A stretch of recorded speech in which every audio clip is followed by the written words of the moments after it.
იქიდან გამომდინარე, რომ ლაპარასკოპიულად კეთდება ოპერაციები, მინიმალური ჩარევით, მცირე ინვაზიით, პაციენტის გააქტიურება მალევე ხდება, პაციენტის ფიზიკური დატვირთვა შეიძლება უკვე 2 კვირის შემდეგაც მსუბუქი ვარჯიშების სახით და დაახლოებით 1 თვის მერე ჩვეულებრივად უბრუნდება ცხოვრების რეჟიმს წესს და შეუძლია სპორტით დაკავდეს.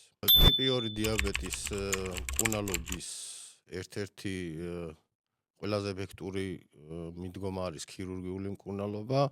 გარკვეული ტიპის ოპერაციები კეთდება ამ დროს და ხდება ტიპი 2 დიაბეტის რემისია და იმ თანდართული დაავადებების, რაც გამოიწვია დიაბეტმა, კონტროლის მექანიზმი ხდება უფრო ადვილი და შემდგომი დაზიანებების განვითარების რისკი კლებულობს, მცირდება. ოპერაციიდან პაციენტის გააქტიურება ხდება რამოდენიმე საათში, პაციენტი თავიდანვე აქტიურია, დადის, რაც შეეხება სუნთქვის გაგრძელებას სიარულის დროს, ალბათ უკავშირდება ჭარბწონას, ამას გულისხმობს პაციენტი ამ კითხვაში.